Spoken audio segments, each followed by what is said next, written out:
दोस्तों आज विजय एनाकोंडा की फिल्म लाइगर रिलीज हुई है और मैं उसी का रिव्यू करूंगा। लेकिन अगर आपने अब तक चैनल सब्सक्राइब नहीं किया तो कर लो और घंटी नहीं दबाई तो जरूर दबा दो। और अगर आप वीडियो देखेंगे तो लाइक करना बिल्कुल मत भूलना। इस फिल्म की कहानी को मुंबई में बेस किया गया है, जहां विजय एनाकोंडा और उसकी मां राम्या रहते हैं। ये दोनों बनारस से आए हैं और इन्होंने एक चाय की दुकान खोली है। और जिस दिन ये चाय की दुकान खोलते हैं उसी दिन लोकल गुंडे वहां आ जाते हैं जो इनसे हफ्ता मांगते हैं। ये सीन देखकर मुझे अपनी 15 साल पुरानी फिल्म देशद्रोही की याद आ गई। मैं भी यूपी से आता हूं और मुंबई में फल बेचने की ठेली लगाता हूं और पहले ही दिन गुंडे आ जाते हैं हफ्ता मांगने के लिए और फिर मेरी फाइट होती है।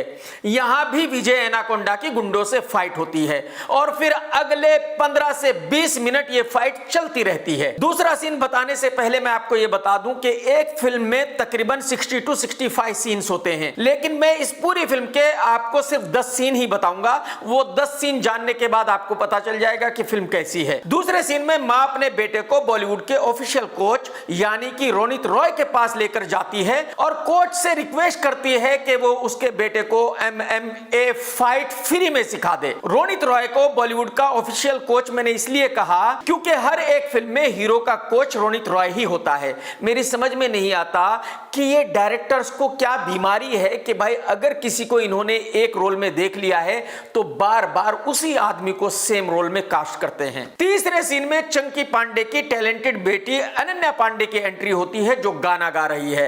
ये लड़की एक सोशल मीडिया क्वीन है। चौथे सीन में दिखाया गया है कि अनन्या पांडे का भाई भी MMA फाइटर है और वो अपने यार दोस्तों के साथ चला जा रहा है और विजय एनाकोंडा अपने यार दोस्तों के साथ चला जा रहा है और अनन्या पांडे का भाई विजय एनाकोंडा को देखते ही उसका दुश्मन बन जाता है, उसके साथ लड़ने के लिए तैयार हो जाता है। अब अगर कोई डायरेक्टर पुरी जगन्नाथ साहब से ये पूछ ले कि भाई साहब दो लोग अलग अलग दिशा में चले जा रहे हैं, वो एक दूसरे को देखते ही दुश्मन कैसे बन जाते हैं, तो पुरी जगन्नाथ साहब का जवाब ये होगा कि देखो भाई, लड़की का भाई अगर हीरो का दुश्मन बनेगा तभी तो आगे झगड़ा होगा, तभी तो आगे कहानी चलेगी, नहीं तो घंटा चलेगी। इस फिल्म का 5वां सीन यह है कि लाइगर की मां और अनन्या एक दूसरे को मंदिर में देखते हैं और देखते ही एक दूसरे को गालियां देने लगते हैं। अब अगर पुरी साहब से कोई यह पूछ ले कि भाई साहब दो औरतें मंदिर में मिली, वो एक दूसरे को देखते ही गालियां क्यों देने लगेंगी, तो पुरी साहब का रिप्लाई यह होगा कि देखो भाई, मां अगर लड़की से नफरत करती है तभी तो अपने बेटे को वो उससे शादी करने से रोकेगी, तभी तो आगे कहानी बढ़ेगी, नहीं तो घंटा बढ़ेगी। फिल्म का 6वां सीन यह है कि अनन्या पांडे का भाई और लाइगर एक दूसरे के साथ लड़ रहे हैं और अनन्या अपने भाई से कहती है कि देखो मैं इससे प्यार करती हूं और अनन्या का भाई कहता है कि तू इससे प्यार करती है, हकले से, जो सही से बोल भी नहीं सकता। और अनन्या कहती है कि नहीं नहीं, ये हकला नहीं है। हालांकि अनन्या अब तक हीरो को कम से कम 10 से 15 बार मिल चुकी है और बातें कर चुकी है और उसको पता है कि वो लड़का हकलाता है, लेकिन यहां अनन्या लाइगर से कहती है कि तू तो हकलाता है, मैं तुझसे शादी क्यों करूं? अगर मैं तुझसे शादी करूंगी तो जो मेरे बच्चे होंगे वो भी इसी तरह हकलाएंगे, तो मुझे तुमसे शादी नहीं करनी, मुझे तुमसे प्यार नहीं करना। और इंटरवल हो जाता है। अब इंटरवल के फौरन बाद MMA फाइट चैंपियनशिप के मैच होने शुरू हो जाते हैं और लाइगर एक के बाद दूसरा मैच जीतने लगता है। लेकिन कमाल यह है कि अब तक तो लाइगर ने फाइट सीखी ही नहीं, तो जब सीखी नहीं तो मैच कैसे लड़ने लगा? अब अगर पुरी साहब से कोई यह पूछेगा कि भाई साहब ये कारनामा कैसे हुआ, जब हीरो ने फाइट सीखी ही नहीं तो वो मैच कैसे खेलने लगा, तो पुरी जगन्नाथ साहब का रिप्लाई यही होगा कि देखो भाई, मेरे पास इतना टाइम नहीं है कि मैं हीरो को सिखाऊं, मैं डायरेक्ट मैच में उतारता हूं। अब क्योंकि लाइगर इंडिया का चैंपियन बन चुका है तो इंटरवल के बाद दूसरा सीन यह है कि चंकी पांडे जो अमेरिका में रहता है और एक बिलियनर है, वो लाइगर को अमेरिका बुलाता है और वहां चैंपियनशिप में हिस्सा लेने के लिए बोलता है। अब इंटरवल के बाद तीसरा सीन यह है कि अनन्या भी अमेरिका पहुंच चुकी है और उसको गुंडों ने किडनैप कर लिया है, क्योंकि चंकी पांडे ने गुंडों से कर्जा लिया था जो वो चुका नहीं पा रहा है और वो पैसे चंकी पांडे से लेने के लिए गुंडे अनन्या को किडनैप कर लेते हैं। अच्छा, यहां 100-200 फाइटर सिर्फ लड़कियां हैं, लाइगर उनसे लड़ता रहता है।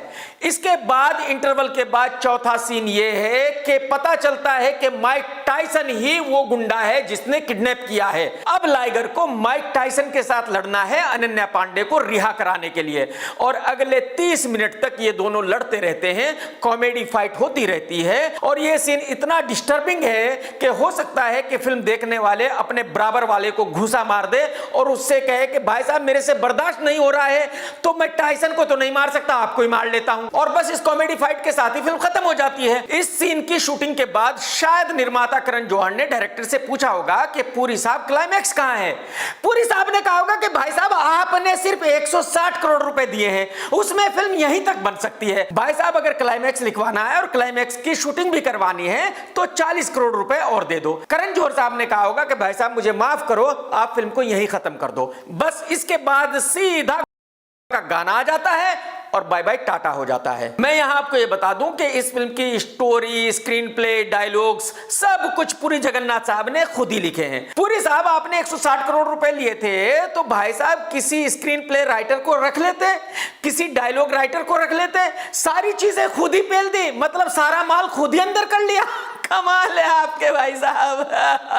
मतलब करण जौहर को फुल टाइम थूक लगाया आपने। कहानी तो मैं आपको बता ही चुका हूं कि बाबा आदम के जमाने की है। यही कहानी मेरी फिल्म देशद्रोही की थी।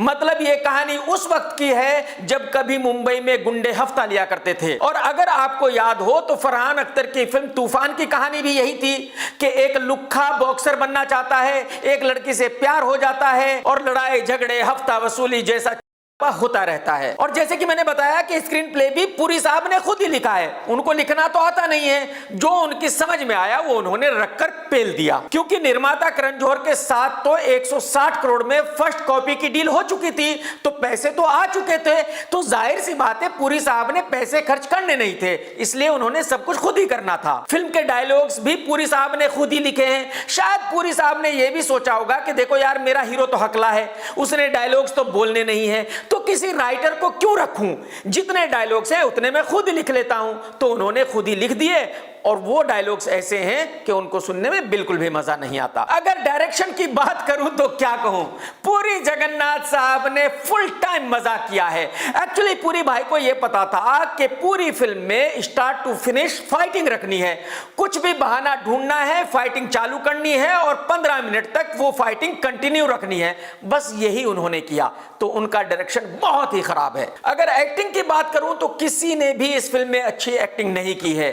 विजय मुझे नहीं पता कितनी अच्छी एक्टिंग करता है, लेकिन इस फिल्म में उसकी एक्टिंग बिल्कुल अच्छी नहीं है। शायद अगर विजय इस फिल्म में नहीं हकलाता, अच्छे से डायलॉग्स बोलता, तो शायद कुछ ठीक ठाक एक्टिंग कर पाता, लेकिन क्योंकि वो बोलते हुए इतना हकलाता है कि सही से एक्टिंग कर ही नहीं पाता। राम्या मदर के रोल में बहुत ज्यादा लाउड है। एक्चुअली मेरे ख्याल में बाहुबली का भूत उनके सर पर इतना चढ़ गया है कि वो उस भूत को भुला ही नहीं पा रही है, तो वो हर फिल्म में वैसी एक्टिंग कर रही है जैसी कि उन्होंने बाहुबली में की थी। रोनित रॉय के बारे में मैं आपको बता ही चुका हूं कि वो बॉलीवुड के ऑफिशियल कोच है, हर फिल्म में वही कोच होते हैं, तो जाहिर सी बात है उन्होंने वैसी एक्टिंग की है जैसी कि वो सभी फिल्मों में करते हैं और पब्लिक उनकी इस एक्टिंग को देख देख कर पक चुकी है। अनन्या पांडे का तो आप लोगों को पता ही है कि कितनी टैलेंटेड लड़की है, अपनी जीभ से अपना नाक टच कर लेती है, तो जाहिर सी बात है उस बेचारी का एक्टिंग से तो कोई लेना देना है नहीं। एक्चुअली वैसे भी उस लड़की को इस फिल्म में एक्टिंग के लिए नहीं रखा गया था, उस लड़की को सिर्फ गाने गाने के लिए रखा गया था और वो काम उन्होंने बखूबी किया है। लेकिन इस फिल्म में चंकी पांडे भी है, भाई साहब उसने भी टॉप क्लास वाहियात एक्टिंग की है। मतलब बेटी और बाप के बीच में कंपटीशन था कि ज्यादा घटिया एक्टिंग कौन कर सकता है। माइक टाइसन से इस फिल्म में कॉमेडी कराई गई है, तो माइक टाइसन की पर्सनालिटी देखकर आप खुद ही अंदाजा लगा लीजिए कि जब माइक टाइसन ने कॉमेडी की होगी तो कितनी गजब की होगी। तो कुल मिलाकर यह फिल्म 2.5 घंटे का टॉर्चर है और इस टॉर्चर पर 160 करोड़ रुपए खर्च किए गए हैं, तो एक्चुअली ये मनी लॉन्ड्रिंग से भी बड़ा क्राइम है। तो आप देशभक्त बनिए और इस क्राइम के हिस्सेदार बनने से बचिए। इस फिल्म को अवॉइड कीजिए, अपना पैसा बचाइए और अपना टाइम बचाइए। और अगर आपको अपनी मेहनत के पैसे खर्च करके टॉर्चर होना पसंद है तो फिर जाइए और आप भी इस फिल्म को देखिए। लेकिन आप सब करण जौहर के लिए दुआ कीजिए कि वो इसी तरह अपने करोड़ों रुपए खर्च करके लाइगर और ब्रह्मास्त्र जैसी फिल्म बनाते रहे और जल्दी ही बैंकरप्ट हो जाए ताकि वो फिल्म बनाना बंद कर दे। मैं इस फिल्म को देता हूं 1 स्टार और मेरी बिजनेस रेटिंग रहेगी हाफ। मैं समझता हूं कि ये फिल्म 10 से 20 करोड़ रुपए का बिजनेस ही कर पाएगी, यानी कि ये फिल्म सुपर डुपर डिजास्टर होगी। टेक केयर दोस्तों, जय हिंद, वंदे मातरम, सत्यमेव जयते।